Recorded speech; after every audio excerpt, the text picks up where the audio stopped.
Tentu saja kita akan menyelamatkan seni. Like para sinefil di Twitter bilang mereka menjaga kemurnian sinema. Para kritikus mengulas film supaya orang-orang bisa melihat film dari nilai seninya, bukan hiburan semata. Nemo di film Inside ini bilang dia bakal menyelamatkan sketchbooknya dibandingkan kucing, koleksi CD, atau bahkan orang tuanya kalau rumahnya kebakaran. Kita bisa begitu menjaga seni karena kita ini adalah human being yang sophisticated. Ya kan? Kita merasa seni itu berharga. Kita tahu seni itu berharga. Jikapun tidak, at least kita bisa menghitung seni itu bisa dijual buat cuan yang tinggi. Tapi, apakah sebaliknya? Apakah seni dapat menyelamatkan kita? Jika seperti Nemo, kita terperangkap di rumah orang kaya yang penuh barang seni, bisakah kita bertahan hidup hanya dengan mengandalkan barang-barang bervalue tinggi tersebut? Begitulah premis thriller Ruang Tertutup karya Vasilis Koutsouphis ini. Bukan hanya soal terperangkap dan bertahan hidup, melainkan menekankan pada telaah seberapa besar sebenarnya value dari teknologi dan juga seni dalam hidup kita.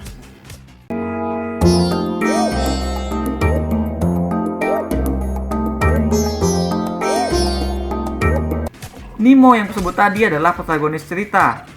Lantaran sejak kecil dia sudah bisa menghargai seni, maka Nemo kini tumbuh menjadi pencuri, spesialis barang-barang seni. Penthouse mewah jadi sasarannya kali ini.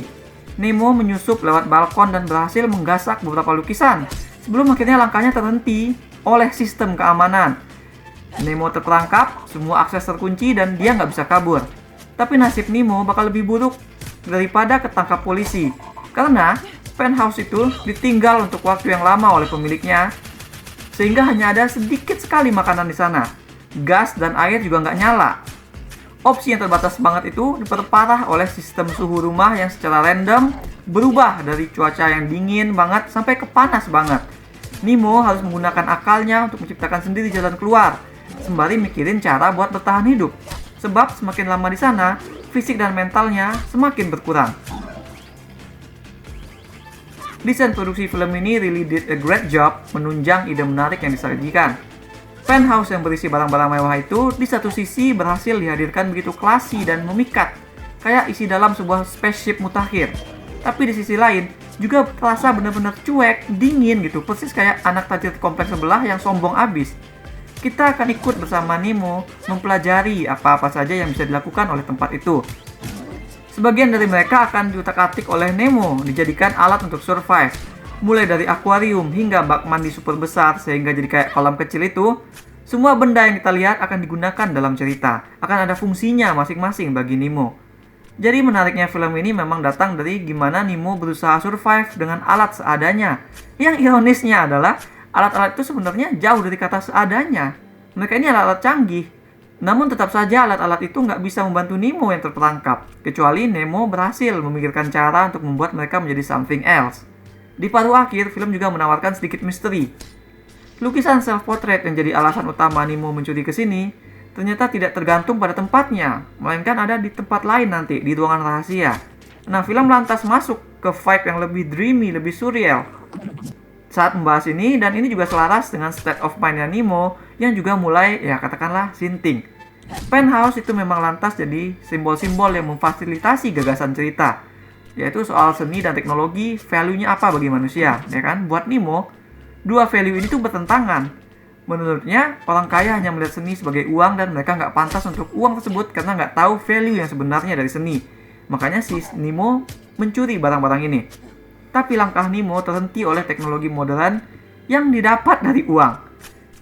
Terjebak dalam penthouse itu sesungguhnya jadi pengalaman yang nyaris spiritual bagi Nemo, karena dia jadi dapat melihat value seni dan teknologi yang sebenarnya, yaitu tergantung dari manusianya.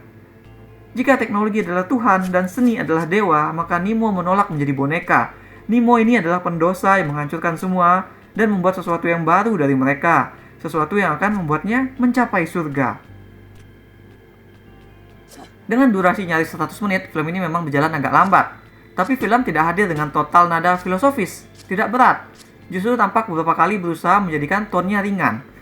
Tentu bisa dibilang dirinya sendiri adalah sebuah film seni. Tapi kupikir film ini masih akan bisa dinikmati oleh penonton casual. Shot-shotnya yang intens akan diimbangi oleh usaha-usaha dan kegiatan Nemo di dalam sana. Akan dilunakkan oleh elemen-elemen yang dipilih oleh film untuk menyimbolkan gagasan. Misalnya lagu Macarena, kan receh itu lagunya. Jadi kulkas di rumah itu akan memainkan lagu Macarena setiap kali pintu kulkas terbuka. Sebagai semacam alarm lah untuk menutup pintu. Biasanya kan kita kalau masang alarm, kita akan pasang musik yang paling annoying. Supaya kita bisa cepat bangun buat matiin musik itu. Nah, jadi sebenarnya masang lagu Macarena itu tuh statement dari si orang kaya bahwa lagunya itu lagu low class. Ya kan? Bahwa mereka tidak mendengar lagu itu di rumah ini. Nah, kocaknya si Nemo yang selera seninya tinggi itu awalnya juga terganggu sama lagu Macarena. Tapi lama-kelamaan dia malah jadi suka sama lagunya gitu. Kulkas itu akhirnya dibiarin terbuka oleh Nemo.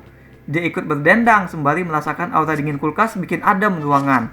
Nah, adegan Nemo dengan lagu Macarena itu seperti mengindikasikan bahwa kita tuh ya kadang-kadang suka berpura-pura gitu. Setinggi apapun value kita terhadap art, tapi kalau asalnya selera kita receh ya receh aja. Makanya kita tuh boleh kok suka sama yang receh. Asalkan kita tetap bisa ngehargain mana yang bagus, mana yang tinggi gitu. Nah, gagasan-gagasan, komentar-komentar yang dikandung tersebut sebenarnya tuh nggak berjalan mulus ketika digabungkan film ini ke dalam satu narasi. Inside tidak tertampil semenarik hal yang ia bicarakan.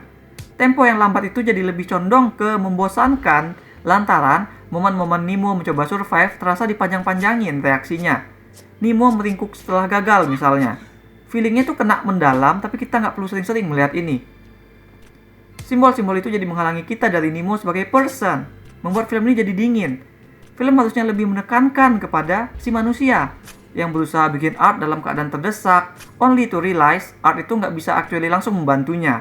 Nah, momen-momen seperti Nemo mengarang cerita atau nama dari orang-orang di apartemen bawah yang ia tonton di CCTV, gimana dia jadi ngerasa ada koneksi dengan si cleaning lady, momen Nemo pretending dia sedang syuting acara masak. Nah, momen-momen kayak gini yang mestinya dibanyakin oleh film supaya kita tetap diikat ke personal karakter.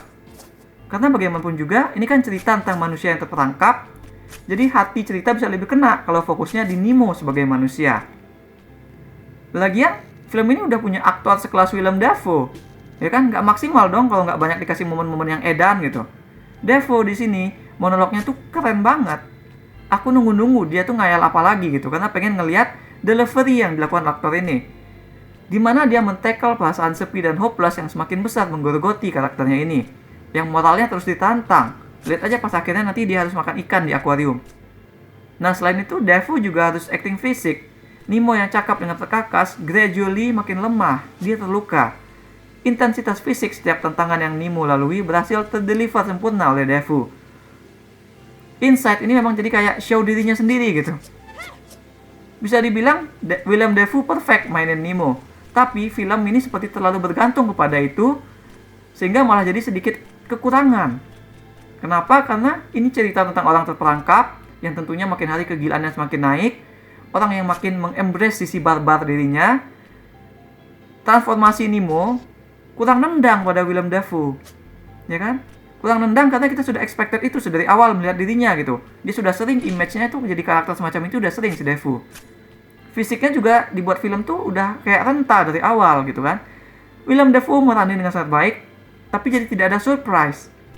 Sehingga aku ngerasa mungkin bisa lebih nendang kalau saat dijadikan Nemo, si Willem Dafoe image-nya atau at least penampilan karakternya dibikin lebih sophisticated dulu.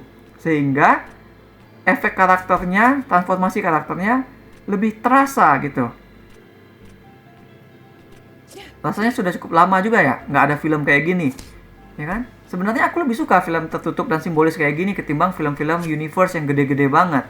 Karena biasanya film kayak gini tuh karakternya lebih mudah koneksi kepada kita lewat cerita perjuangan yang lebih personal. Film ini punya itu semua, ditambah pula dengan aktor yang sepertinya perfect buat role ini.